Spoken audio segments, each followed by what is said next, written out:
ሰላም ናችሁ? እንዴት ናችሁ? እንዲያው የሞተን መቀስቀስ የሚችል ብሆን ኖሮ እኔ ማለቴ ነው የሚችል ብሆን ኖሮ አቶ መለስ ዜናዊ ጠቅላይ ሚኒስቴሩም ማለት ነው ከሞት ቀስቅሻቸው ተነስቼ አይቀጡ ቅጣት ነበር የምቀጣቸው።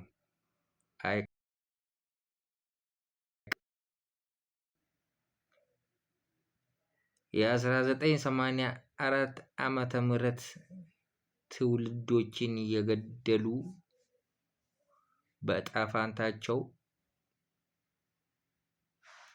የተጫወቱ መሪ ናቸውና አይቀጡ ቅጣት ነበር የምቀጣቸው።